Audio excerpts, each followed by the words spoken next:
Nikita Mirzani menguak kabar mengejutkan bahwa Nindi Ayunda dan Dito Mahendra sudah menikah siri. Karena hal inilah dia menilai Nindi mengetahui keberadaan Dito Mahendra yang saat ini menjadi DPO. Ketika ditemui di kawasan Pesanggerahan Jakarta Selatan pada Selasa kemarin, Nikmir mengatakan jika ia mendapatkan informasi tersebut dari pihak kepolisian dan bahwa keduanya sudah tinggal satu rumah. Terkait kabar Nindi Ayunda akan dipanggil lagi untuk diperiksa terkait kasus kepemilikan senjata api ilegal oleh Dito Mahendra, Nikita Mirzani mengaku bahagia sebab dirinya hampir 2 tahun diteror oleh Nindi dan Dito. Ia merasa bahwa kasus yang saat ini menjerat Nindi Ayunda adalah imbas dari apa yang dilakukan pada Nikita beberapa waktu lalu.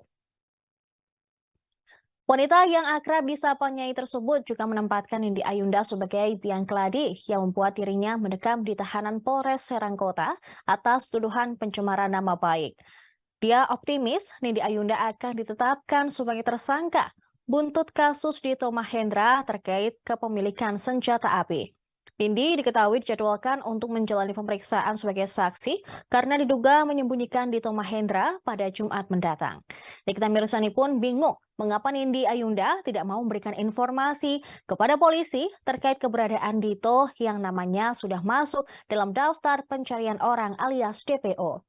Diberitakan, Dito Mahendra ditetapkan sebagai tersangka dalam kasus kepemilikan senjata api ilegal. Dia diduga melanggar pasal 1 Ayat 1 Undang-Undang Darurat Nomor 12 Tahun 1951 tentang kepemilikan senjata api. Dia pun sudah dicegah ke luar negeri hingga Oktober 2023. Di media sosial, kemarin sempat ada penggerebekan di rumah ibunya Dito di Jalan Intan sama di satu lagi di mana gitu ya. Terus yang di Jalan Intan yang ada Didi sama adiknya. Itu iya udah baca. Terus memang kan kalau dipanggil sekali pasti kan ada panggilan kedua. Jadi kan ini panggilan kedua sebetulnya bukan panggilan pertama kan. Tapi katanya mau dipanggil bareng sama adiknya, adik kandungnya juga. Dan nanti lihat aja kira-kira dia datang nggak seberani kalau dia lagi neror orang nggak gitu, kayak dia neror saya kan, dia pernah neror saya berani banget kan, ngasih bunga pagi-pagi jam 5, jam nyoret-nyoret rumah jam 3 pagi. Coba pengen tahu Nindi Ayunda seberani itu nggak kalau dipanggil polisi. Mabes loh, gue masih mending di Serang deh, tempatnya kecil karena usah teriak-teriak, kalau di Mabes kan nggak bisa, sorry. Tapi ketika lu tahu kabar tersebut, reaksi lu? Ya kalau gue sih cuma bisa bilang jangan zolim jadi orang. Zolim itu kan kalau gimana ya, kalau Nindi itu kan termasuk salah satu manusia yang zolim, karena kan pertama gue sama Nindi ini tidak pernah punya masalah apapun gitu kan. Dia cuma mendengarkan laporan dari seseorang, nggak tahu siapa, waktu di Jakarta Barat, katanya gue pacaran sama Askara. Sejak sampai detik ini pun gue nggak pernah tahu Askara tuh mukanya yang kayak gimana gitu.